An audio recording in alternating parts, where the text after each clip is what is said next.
There we go. So let's see if we can get this all in. Wow.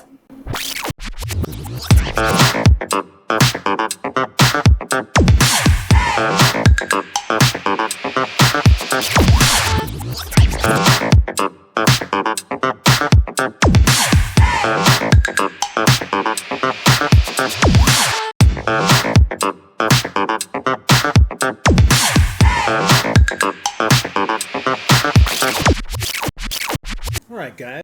Hope your Thanksgiving was wonderful. Mine was great. I spent it with my editor, Jim, and his family. And we always get together every Thanksgiving. And then I hit Black Friday there in Denver.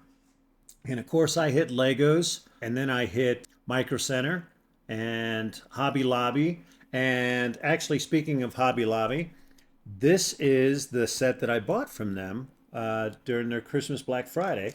It was pretty reasonable. I'm assuming it was on sale. It was $36.99, so $37. But it's Snoopy, and so I'm walking around there. I'm like, all right, I definitely got to get it. I wanted to find their brand, so this is their brand, which is Brickcraft. I'm assuming it's their brand. They sell it. So I also went into their Christmas section to see if they had some Santa hats that would fit on top of Snoopy. I'm hoping that this isn't too big, but where is it? Here it is. I found a dog Santa hat there at Hobby Lobby, and I'm hoping this will be not too big for this brick build. And even if it is too big, we'll still get it to fit. And that should be cool. I wanted to make this kind of a festive holiday Christmas one. So anyway, I'm going to get through this thing, and I'll give some background on Snoopy in the speed build. So let's just get going. All right, guys, just want to give you some background and trivia about Charles Schulz and Peanuts, specifically like Snoopy and Woodstock. He hated the name Peanuts. He hated it. He never changed it back, but he wasn't a fan of it. He didn't pick it. So he did want to call it, actually he had a comic that he ran in the newspaper, 7 different newspapers, so it was one syndicate, and he called them Lil Folks, L-I-L Folks. They all decided that they were worried that they could get sued because at the time Little Abner was out as well, and they didn't want to get sued by Little Abner, and so they decided to call him Peanuts instead. And so Charles Schulz always hated that, although he never changed it, right?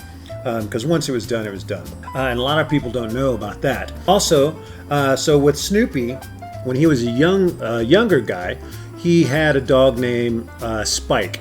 His mom said that the next dog they get, they would call him Snoopy, because she came up with the name Snoopy. And of course, this was when he was younger. He wasn't drawing, Snoopy or Woodstock or any of the Charlie Brown gang. That's where Snoopy came from. Actually, his mom back when he was a kid. He had a dog at that time, Spike, like I said, who was a beagle. And then the name Woodstock, as a lot of you could have guessed, came from the Woodstock Festival from, 1970. Woodstock was around for 4 years before he named him Woodstock. And the scholars take a guess that, in the newspaper strip, Woodstock would speak, but all he'd come out with was, like chicken scratch, so exclamations or question marks, some kind of anything but words. He didn't really talk words.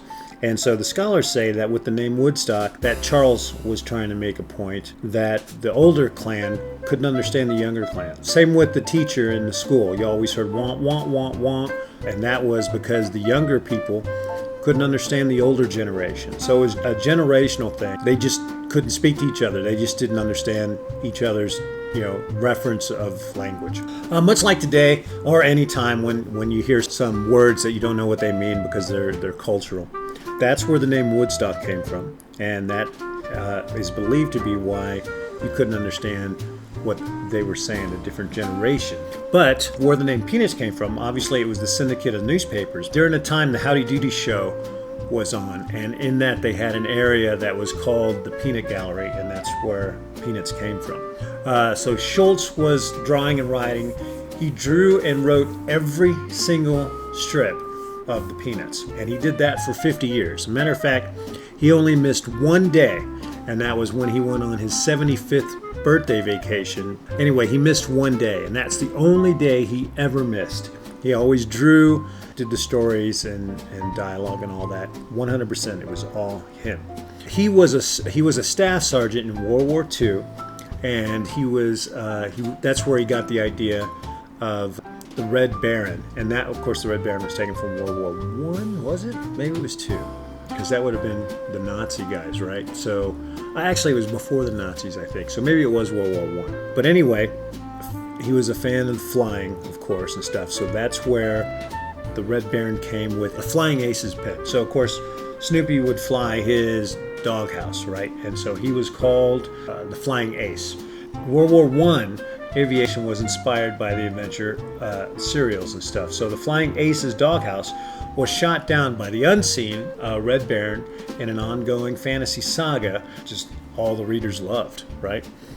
And Snoopy was the very first fictional dog that was AKC certified, which is nice. So the American Kennel Club, the AKC, they gave him an honorary number called Beagle 1, and that was pretty cool. Also, NASA mascot. So in 1968, they made Snoopy the official NASA Manned Flight Awareness Program.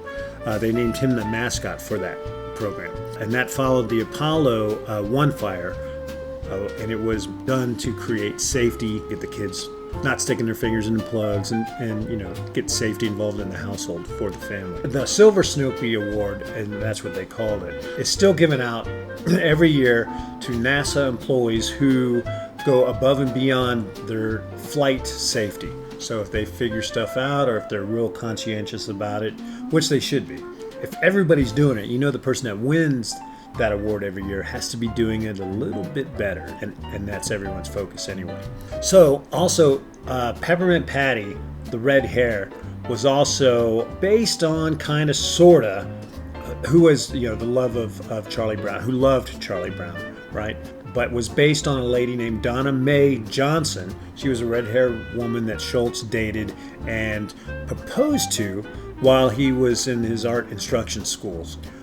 But she rejected him, and that loss there really fueled the comics' signature melancholy, I guess you could say. Now, when Snoopy first started, he walked on all four legs, and he became a little bit, he was starting to become a bigger character as far as the recognition and the fan base, but he still walked around on all four legs. When Charles changed him and where he would be walking around on two, made him much more character-like, and that's when he took off. That's when the Snoopy animated character, or cartoon in the news or on TV, that's when he started growing and became the #1 character. Now, when they did the Charlie Brown Christmas special, all the ABC execs watched it, and all of them hated it. They thought for sure it was going to be a bust. No one would watch it. And what they didn't like about it is they didn't like the jazz music that was written for the show. They didn't like the fact that they used actual kids for the voices of all the Peanuts, as everyone is familiar with. But of course, when they finally aired it, it became the #1 show. Obviously, it became a fan favorite, and it is still recognized as a fan favorite. It's one of the most watched annual Christmas shows every year, which is pretty amazing, right? A lot of people don't know this, but in the Peanuts, Snoopy was one of 8. He had 7 other brothers and sisters. The names they had, there was also Spike, who was one of them, and he lives in the desert, right? Then there was Belle, there was Olaf, there was Marbles, Andy, Molly, and Rover. I never knew that, so that had to been, I never saw it in any of the animated shows, cartoon shows, so it must have been in the comics, and I don't recall those. So, but the comics came out, he started in 1950? So it had many years before it became the special in the 70s. Let me see if there's anything else. Oh, so when Woodstock first appeared, he was Snoopy's sidekick when he fought the Red Baron. And I think that's where I remember seeing him the most, was when Snoopy was flying. And then later he was everywhere, but that was many years later. Schultz never really said what variety of bird Woodstock was, so he always kept that to himself, and I don't know that he ever decided there was. We just drew him up, named him after the Woodstock Festival. So Woodstock's friends, because he is the leader of a small bird of friends who together would form Snoopy's Beagle Scouts. The other birds' names were Bill, Harriet, Oliver, Raymond, Fred, Roy, Wilson, and Conrad. And again, those must have been in the newspaper runs. I don't remember seeing those on the specials. I want to say I've seen every special, but I probably haven't. There was a lot of them. Despite being a bird, Woodstock was notoriously poor and erratic as a flying bird. He could never really fly straight. He was all over the place. He usually would fly upside down, struggles to fly high. So Schultz used to convey the lighthearted essential commentary on coping with the much larger world. Woodstock was kind of his take on the generations and their struggles with the world. You know, like trying to figure out the older generation's speech. They couldn't understand him, he couldn't understand them. So it was kind of a different little thing. He published, drew and wrote 17,897 newspaper strips. So that's pretty damn amazing. Of course, that's, like I said, a 50-year run. I hope some of this stuff was interesting. If you would, leave a comment down below. Tell me if you know any facts or anything from the Peanuts or regarding Charles Schultz. Also, he was an avid golf fan. Sorry, not tennis. He was an avid golf fan. He liked doing the instruction part of that. Anyway, Charles Schultz was born in 1922 and died in the year 2000.